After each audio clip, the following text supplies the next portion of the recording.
Hey, welcome back to Pop's Custom Cars. It's winter time. We've got our portable paint booth kind of set up, but in the interim, we've got to do a little bit of sanding and some other work on the car before we can paint it. So I wanted to address a few things with the car here real quick regarding braking and the different options that you've got out there and the different options I've got thanks to the auction. So let me show you what I got.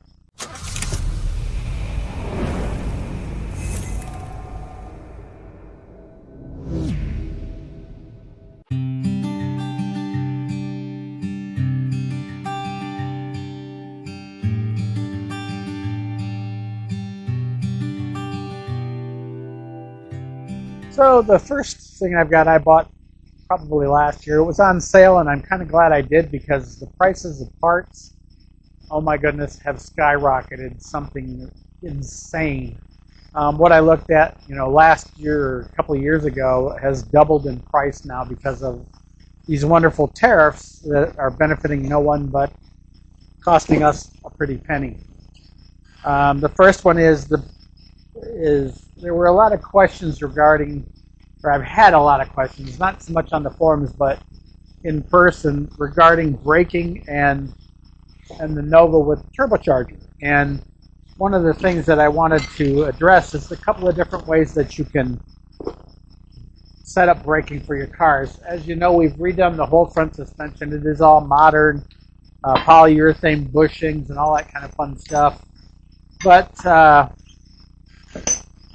with the drilled and slotted rotors, I didn't splurge for the $1,000 Willwood setup because can't afford it.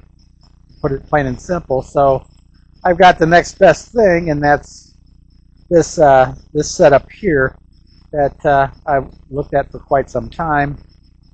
And why did that go somewhere else? I kind of wanted to go through what I have here. So what you can do, and what I've planned on doing the whole entire time, is the early Novas and GM cars all had a giant brake booster. I think they call it. I think it's a 12-inch, if I'm not mistaken. You can correct me in the comments if I'm wrong, but with a 12-inch booster, you're running really, really tight tolerances in there, especially when I start throwing turbos and all kinds of other stuff. So the way that the booster works is it runs off a vacuum or the draw through the intake manifold to assist with the braking. And it's a great setup. It works really, really well. But now we've got a boosted setup. So, there may be some differences there. I do still haven't really decided what I'm going to do. But instead of the 12-inch booster, they came out with a 9-inch. And the way the booster works is it draws from one side, the 12-inch does. But they came out with a 9-inch that draws from both sides. So instead of drawing from just one side, it draws from both sides and allows you to run a smaller booster, 8 or 9-inch, like this one, and still maintain the brake force that you need for this particular car. Now, the one thing that I have noticed on this and the other system that I've got is the bolt pattern's a little bit different, just a tiny bit off, which you're going to have to modify a little bit anyway to get the correct throw and everything that you need on the brake booster. But I've got this nice chrome unit, really, really, really nice chrome unit, and then to add to that, make sure it stays put, I've got this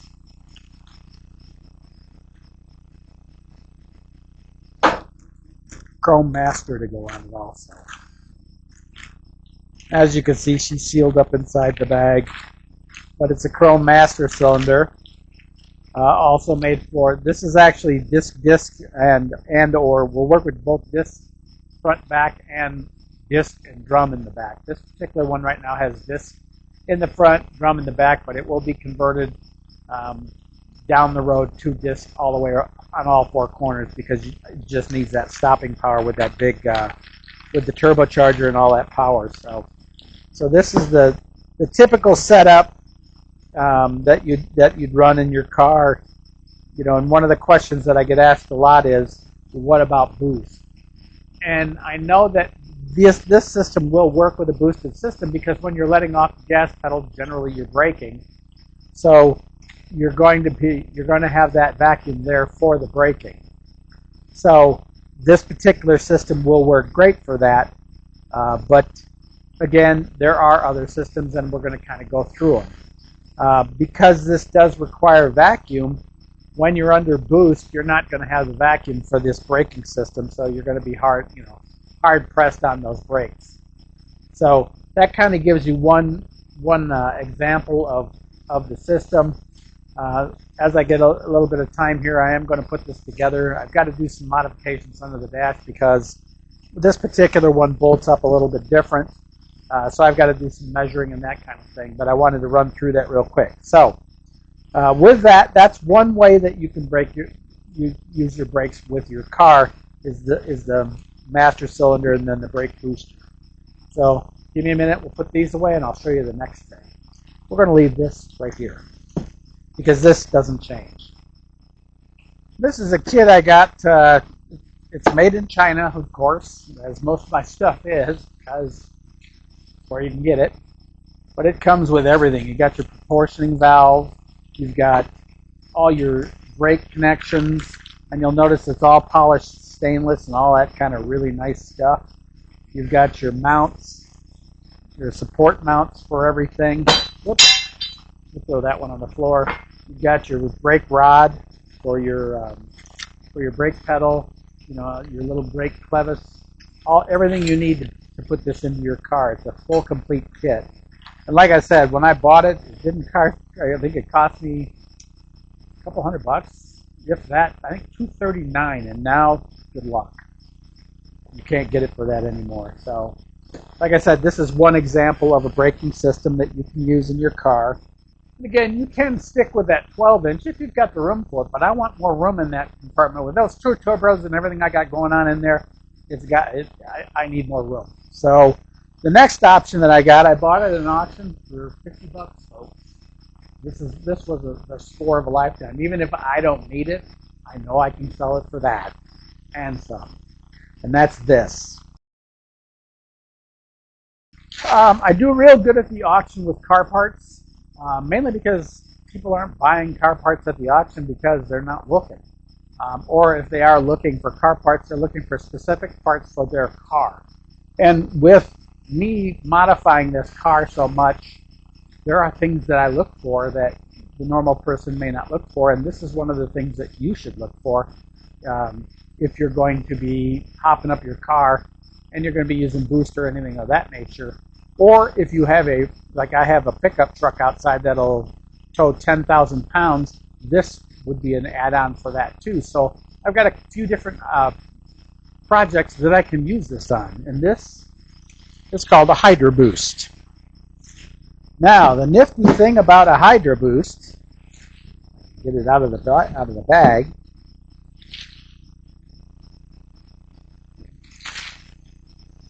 is a Hydroboost runs off of your power steering pump. So you've got a few more lines from your power steering pump that tap into this, and they use the pressure from power steering to assist your brakes. Same thing goes here. Your master cylinder, which remains the same, nothing changes there. Let me grab this out of the bag real quick and give you a little bit more of a demonstration of it. But your Hydroboost, basically, you've got your brake pedal here just like you normally would. You've got your Hydroboost unit, which again uses your power steering pump for power. And then you've got your standard brake booster that goes here on the end, just like so. So now you've got a whole new system. With this system, these are heavily desired. If you find an Astro van in the junkyard, go check, see if this is there. If it's there, get it. Even if you don't need it, get it, because us hot rodders love these things. Now, there's a couple of things with this particular unit that are going to be different.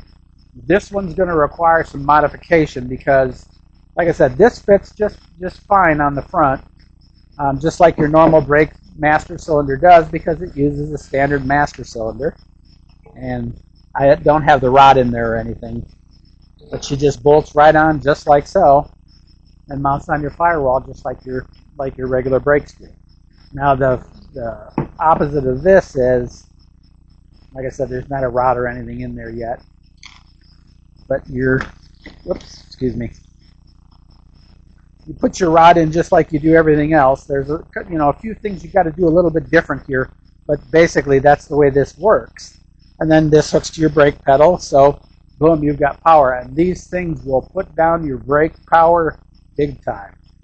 It's an enhancement on brakes that came out. Like I said, they came out in an Astrovan because you've got a little bit heavier weight, so you've got a little bit more stopping power. This will also work great in my towing vehicle, my pickup, my 03 or 93, because this will add more braking power. So, it says it's got a towing capacity of 10,000 pounds. This would definitely help brake that 10,000 pounds. That along with, of course, that along with, of course, the bigger brakes that it has. Now, the next thing I picked up at the auction, I paid $10 for, and a lot of you guys don't know about this or have never learned about this, but let me put this away. So we talked about vacuum brakes. We talked about the Hydroboost. Now the Hydroboost needs one thing to run, and that is your power steering pump. One of the things that's out there that a lot of the hot rodders don't know about, or you may have never heard about, is a Volvo electric power steering pump. There are a lot of folks out there that are taking these electric power steering pumps, the modern electrical stuff, and putting them in their muscle cars to run the power steering. You could also run your Hydroboost. So you've got both of them. Again, I'm at the auction. I'm going through and I see a Volvo power steering pump. And I bid $5. And of course, once again, people who didn't know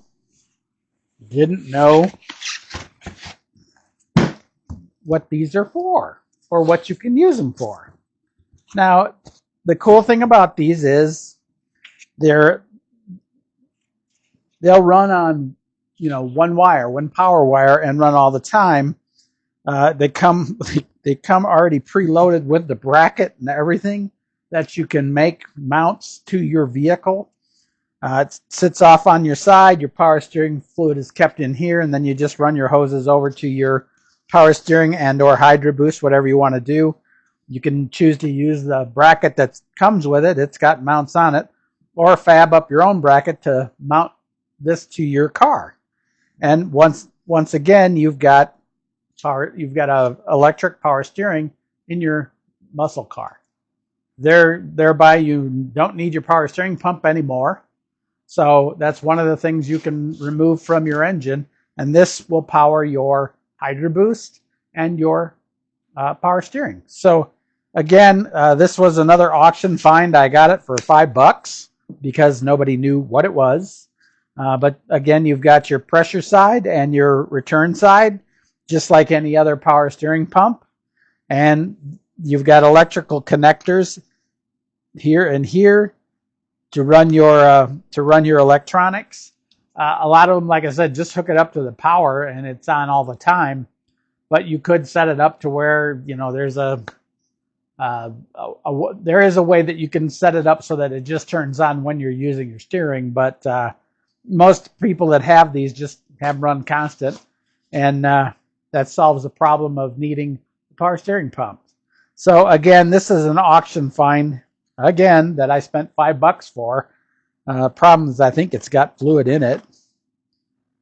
No, it had fluid in it, but probably to test it. So, it's kind of a little bit messy. But again, another auction find that you can pay attention to. And if you run across this kind of stuff, like I said, nobody was bidding on it. So I bid $5 and I won. I mean, just that simple. So again, this is another modern item that you can put on your muscle car to negate something that you no longer need. With this hooked up, all you got to do is turn your car on and you can spin your wheel. Um, if you search out there on YouTube for Volvo electric power steering pump, you'll see exactly what I'm talking about.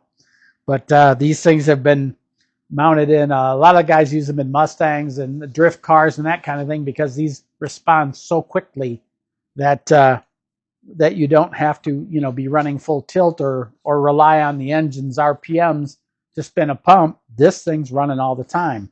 So another way that you can power your brake booster, or I'm sorry, your Hydroboost and your power steering. So just a few items that I picked up at the auctions that I wanted to share with you guys, especially because I paid pennies for this stuff. I could easily sell that Hydroboost, and anybody can tell you in the comments, they're not cheap, nor is this power steering pump. For those that know what it is, that's the real trick, is when you're at these auctions and you're looking for these types of things, know what you're looking for. And once you know what you're looking for, you'll be surprised what you can find and how cheap you can get it. I've got 2 power racks over there on the floor. One for a newer Ford, which I'm going to probably adapt to the Pinto because the Pinto's manual steering. And then I can use one of these with that rack, and I've got power steering in the Pinto that doesn't take anything away from the little 2.3 liter, if that's what we go with. But even still, it's modernizing. And these are the things that you can use that'll modernize your car. So just a few items that I've got around here in the shop that I've picked up at the auctions that you wouldn't even think to get at the auction. It's just one of those things that I ran across because I'm always looking. A lot of these auctions will actually ship to you. So if you're looking at an out-of-state auction, now granted that Hydroboost is heavy. It's going to cost you a couple of bucks to ship it, but it's still going to be cheaper than going out and buying one brand new. And that is a brand new unit. I don't think I paid 20 bucks for it because nobody was bidding on it. And I've got 2 possible uses for it. I could either use it on the Nova or I can use it on the Silverado. It just depends. But for what I paid for it, it's a bargain or a gamble I can take. If I decide to not use either one of these things, I can sell them to somebody who wants them and needs them and knows how to use them. So anyway, that's kind of give you a rundown on the braking system and some of the questions that I've got asked when it comes to things like vacuum and all that kind of thing with the turbos. Like I said, with a turbo, you're running boost, so there's pressure all the time in that intake manifold until you let off the gas pedal. So braking and boost at the same time, probably not a good thing. But if you're off boost, which is what most people are when they're braking in a car, putting your brakes on, so you're going to have that manifold vacuum to run your vacuum pump. But these are some alternatives that you have. If you're running a high horsepower car and you don't want to use the power steering pump, this one and one of those, and you're good to go. You're golden. So with that, make sure you like, share, subscribe. If you do have any comments, questions, concern, or if you've used these before, definitely throw some comments up there for those who haven't. There is some modifications you got to do to your firewall for the Hydroboost system, but usually with any aftermarket braking system, you're going to have to make some changes, and they are positive changes. As I said, this is advanced, and you can turn your car on, spin the wheel. But anyway, back to that. If you've set this up in your car before, do leave a comment. Let everybody know how well it worked for you. If you've got a video, link it so that they know that you can link it over on your channel. But do make sure that you do give me a mention. It is kind of a nice thing to do between YouTubers. If you're a YouTuber who has installed one of these, send me your link and I'll put a mention for you in mine. So with that, make sure you like, share, subscribe. I'll see you in the next video.